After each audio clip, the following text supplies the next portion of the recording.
All Progressives Congress presidential candidate Bola Tinubu has reaffirmed his commitment to transform the Southeast region into an industrial hub of the country. Well, he made this pledge at the party's presidential campaign rally held at Michael Okpara Square in Enugu.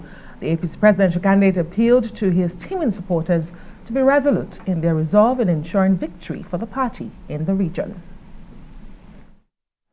If you elect me as the president, and we work together, we can create industrial hub for Enugu, industrial hub for Igbo, for Ebonyi, Anambra, Abia, deep sea port, 2 in Port Harcourt, fabricating engines, making all the things necessary, not just cutlass and back brave hard. Enugu will become an industrial hub. One is for APC. We have to integrate ourselves into the center so that we can boldly go to the center. We can boldly go to Jagaban with the results of our polling units, with the results of our wards. Well, we have the deputy spokesperson of the APC Presidential Campaign Council, Hannatu Musawa. She's joining us live here in the studio. Thank you very much. Good to see you. Thank you for having me. Yes. Promises on the campaign trail, you know, but like, you know, you hear talk is cheap. But let's start with the Yobe, campaign, and of course in Adamawa also. President Muhammadu Buhari, in joining Tinubu, actually made a case for a female. I'm excited to start there because obviously, for a female, the first female governorship, candidate in Adamawa State. Is the North as a whole, how much more the state, ready for a female governor? Really, is that not a hard sell, considering the religious and cultural tendencies? Yeah. I think the North is absolutely ready for a governor. I mean, a female governor. Apart from the fact that Aisha Binani, Aisha Dahiru, the aspirant in Adamawa, contested against so many men. And it was in the North, and she was able to clinch that ticket with a very wide margin. And you have to remember also in Kaduna, the deputy governor in Kaduna is a woman. Right. You know, I'm from the northern part of the country. I'm from Katsina State. And there's a different sort of energy when it comes to gender. You can feel it because the more women are putting themselves out there, the more there seems to be this acceptability of women. And there is such an excitement about Aisha in Adamawa State. Why exactly? Because I hope it's not just about tokenism. Yes, it's in vogue, to speak out for the women. What exactly really would she bring to the table if she was? Oh, Aisha Binani will bring a lot. This is a very seasoned legislator. She was in the House of Reps. She's been in the Senate. She's a really grassroots person. Very, very cerebral, very, very intelligent, very, very focused.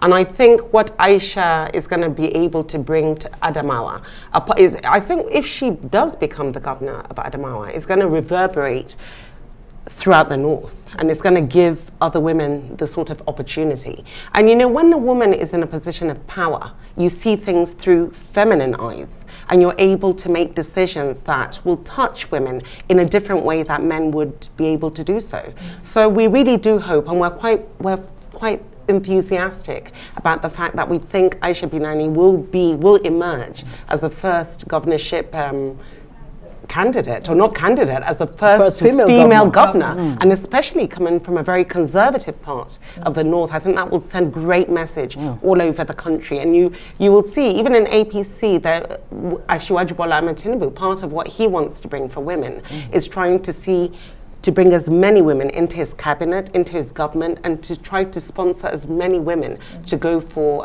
elective positions. And I think if Aisha wins this election, it will be celebrated, not just by APC members. I think it will be celebrated by the whole of Nigeria, just because of the symbolism of what it means. You cannot be more correct. And not to start a gender war here, but women are set to do better in leadership positions. So statistics do show it. Exactly. And it's refreshing to hear you say that, because northern Nigeria is still largely perceived as conservative, where women are to be seen and not to be heard. Yeah. So fingers crossed on that one. But let's talk about the chances, because there's Adamawa, there's Yobe, and there's the Northeast as a whole, the region. In the spirit of fairness, justice, and equity, the Northeast has also said, we haven't had a share of power. We haven't tasted power since the return to democracy.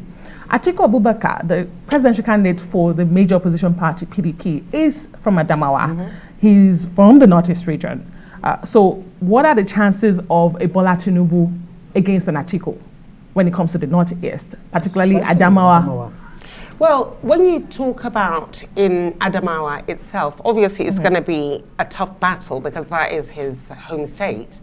But we're going to give it all we can. But in the Northeast itself, you have to remember our running mate, Alhaji Kashim Shettima, comes from the Northeast, and he's an extremely popular figure in that part of the country. And again, you have to remember, in the Northeast, it's traditionally one of those cultish Buhari following that you have. A large chunk of that 12 million votes that Buhari always used to get came from Adamawa. Not Adamawa, from the Northeast. So what you will find is that we'll be able to leverage not only on the popularity of Kashim Shettima, but also on that popularity that President Muhammadu Buhari brings, because now he's on the campaign trail with us. And at the same time, I want to also reinforce the fact that Asiwaju Bola Ahmed Tinubu himself is an extremely popular figure in the North. And this is why when we go out for campaigning, you see the large crowds. It's not only because of Kashim Shettima or anyone else. It's because of Asiwaju Bola Ahmed Tinubu. I'm sure you must have heard the argument that, you know, these 12 votes, everybody wants to lay claims to them. You must have heard the argument that there are other northerners on the front run. For instance, Atiku is there. Kwankwanso of the NNPP is also there. So they will likely clinch those 12 million votes before a Southern Bola Tinubu may lay hands to those 12 million claims. Because the personality of a Buhari is different, far different from that of a Tinubu. I would disagree with that. I would disagree with that because I hear other parties trying to lay claim to those 12 million votes. NNPP has tried to lay claim to them, and even PDP has. But the only person that has control of those votes is Muhammadu Buhari himself, who is alive, well and kicking, and is actually active in this campaign now. If Muhammadu Buhari goes out and tells his followers, follow Asiwaju Bola Ahmed Tinubu, that is what they will do. Not because Asiwaju is not northerner, no. Those followers follow Buhari not because he's a northerner. It's very difficult to understand the sort of synergy that you have between him and those supporters. It's not something, I've been part of his campaign since 2002, and it's not anything that I could ever understand. It's just a sort of phenomenon, you know, and Muhammadu Buhari has control of those votes. Does he still have control of this 12 million votes, having served as president for almost, of course, it will be 8 years by May of this year? You know, would he not be coming with some level of liability? Tinubu says he will turn Northeast into agro-allied processing center, but he'll have to fix the security challenges first. And President Muhammadu Buhari himself says, vote Tinubu to continue my legacy. How much of a hard sell or a soft sell is it, if you like? How easy is it really for him to convince the Northeast, Borno, Yobe, Adamawa, who have been at the receiving end of the insecurity challenges in the Northeast?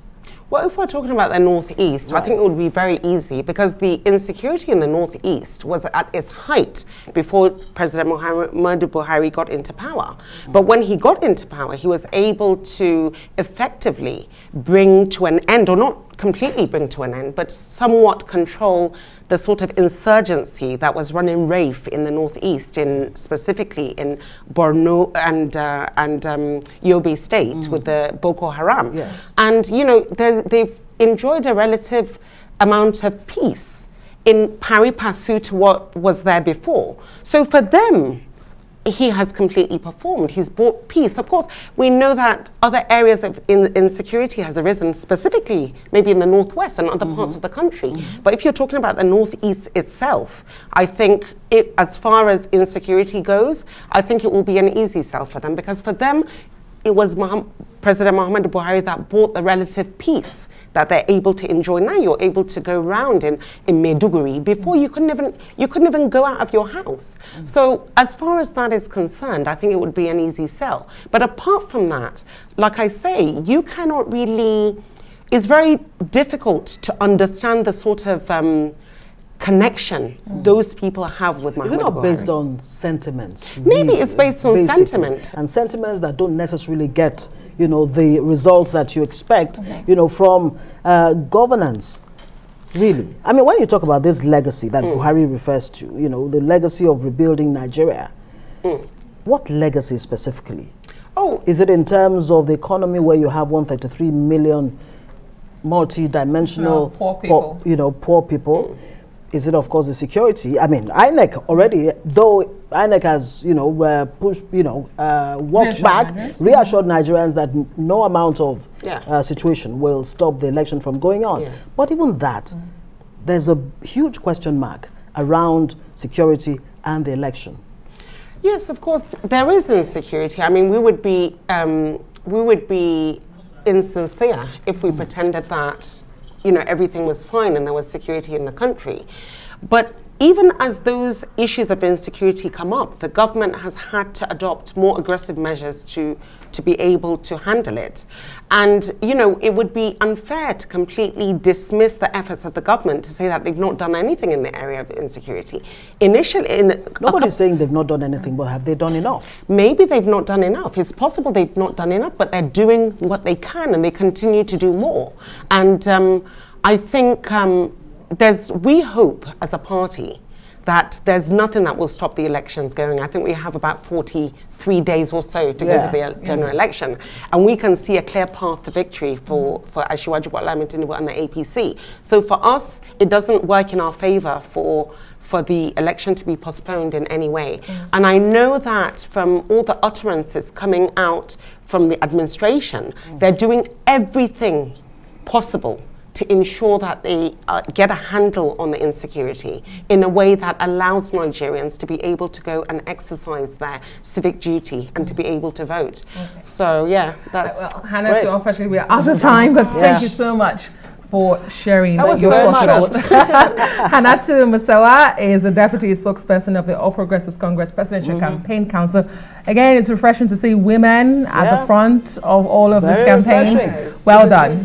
We wish you Thank part of you the best. so much. See you again.